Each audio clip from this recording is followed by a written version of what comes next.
नमस्कार, स्वागत है आपका। आप देख रहे हैं इंडिया टीवी। आपके साथ मैं हूं प्राची पाराशर। दिल्ली चुनाव का स्पेशल शो दिल्ली किसकी लेकर हाजिर हूं मैं। मेरी मौजूदगी है आज करावल नगर सीट पर, जहां से कपिल मिश्रा मनोज त्यागी के सामने ताल ठोक रहे हैं और इस सीट पर एक बार फिर से कमल खिलाना चाहते हैं। लेकिन इन सब के बीच कैसे वादों और दावों का पिटारा खोला जा रहा है दिल्ली विधानसभा चुनाव में, वो आपको बता दें। अब से थोड़ी ही देर बाद अरविंद केजरीवाल आम आदमी पार्टी का मैनिफेस्टो जारी करने वाले हैं और ऐसी संभावनाएं हैं कि इस मैनिफेस्टो में कुछ बड़ा ऐलान अरविंद केजरीवाल की तरफ से किया जा सकता है।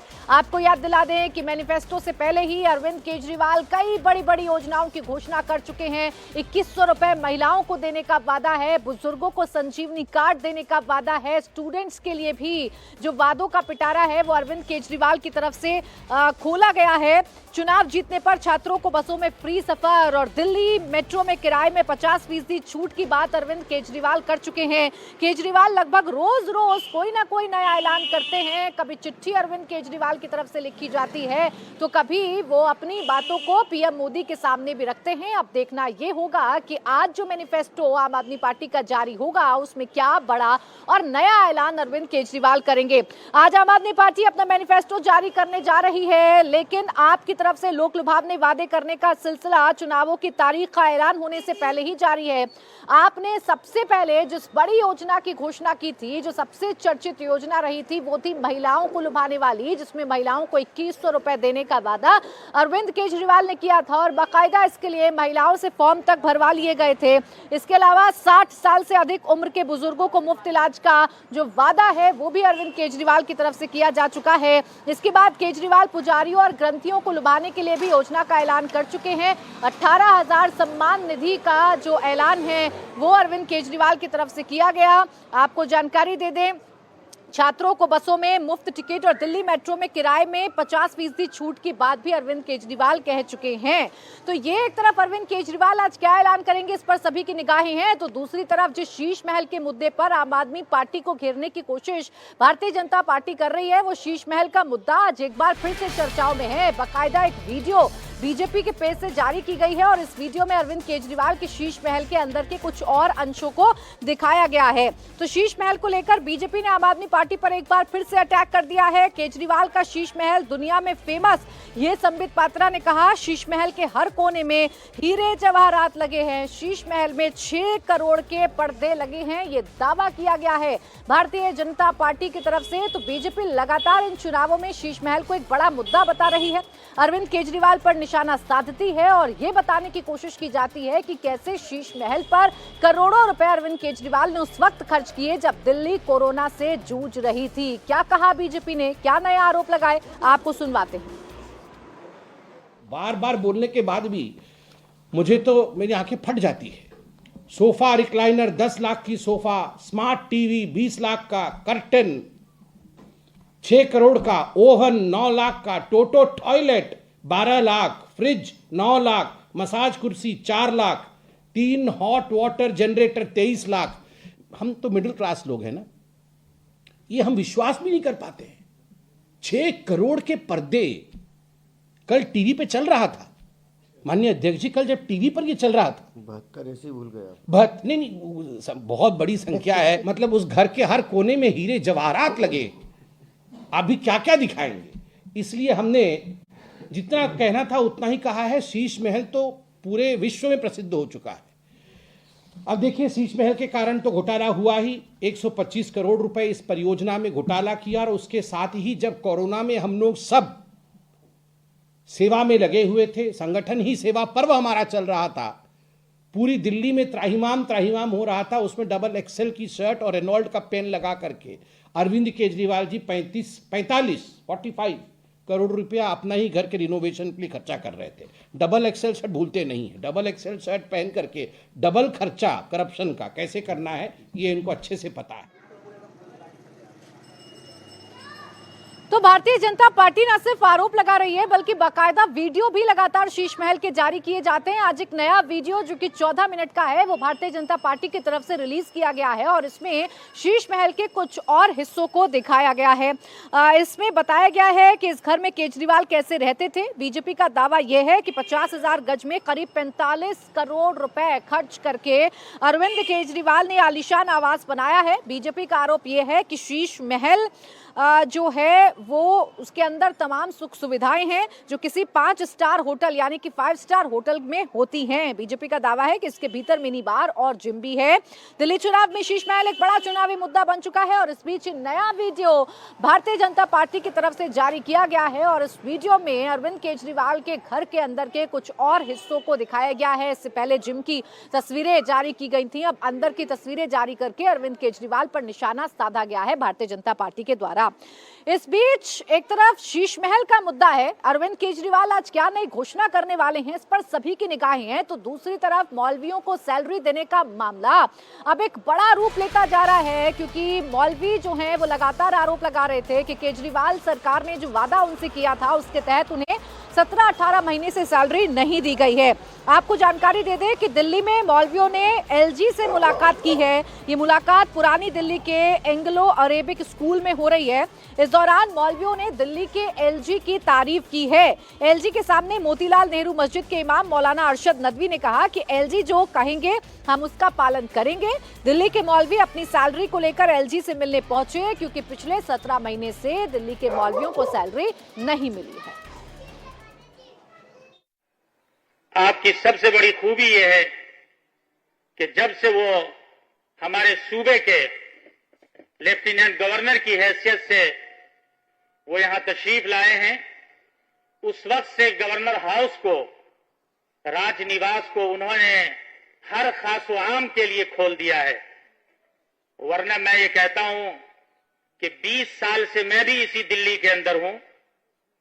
40 साल से हमारे ये मुअज़्ज़ज़ उलमा और अइम्मा यहां पर तशरीफ रखते हैं। बहुत सारे ऐसे लोग भी हैं जिन्होंने राजनिवास का गेट तक नहीं देखा था। मैं समझता हूं कि एक खादिम कौम व मिल्लत के लिए ये सबसे बड़ी सआदत की बात और इंतहाई खुशी का मकाम है कि आपने इस काम को इतनी आसानी के साथ कर दिया। तो देखिए मौलाना मौलवी अब दिल्ली के एलजी साहब की तारीफ कर रहे हैं। अब आपको छोटी सी जानकारी दे देते हैं कि फिलहाल अगर आप दिल्ली की बात करेंगे तो वक्फ बोर्ड से रजिस्टर्ड करीब 250 मौलवी दिल्ली में हैं। इन्हें दिल्ली सरकार ने हर महीने 18,000 रुपए देने का वादा किया था, लेकिन अब मौलवियों की शिकायत ये है कि बीते 18 महीने से ये सैलरी इनको नहीं मिल पाई है, जिसके लिए मौलवियों ने अरविंद केजरीवाल से मुलाकात का समय भी मांगा था। 3-3 बार उनके आवास के बाहर जाकर इकट्ठा हुए थे, मुलाकात हो नहीं पाई, समस्या का समाधान हो नहीं पाया और अब ये मौलवी एलजी साहब से मिलने के लिए पहुंचे हैं। उनकी मुलाकात एलजी साहब से हो रही है और मौलवी एलजी साहब की तारीफ करते हुए नजर आ रहे हैं। तो ये लगातार आपको हम बता रहे हैं। अब देखिए अरविंद केजरीवाल आज बड़ी घोषणा का ऐलान करेंगे, अपना संकल्प पत्र यानी कि अपना मैनिफेस्टो जारी करेंगे। आपको सीधा जब उनकी प्रेस कॉन्फ्रेंस होगी लेकर चलेंगे, लेकिन इस बीच आज देश की संगम नगरी प्रयागराज से भी कुछ दिलचस्प तस्वीरें सामने आ रही हैं।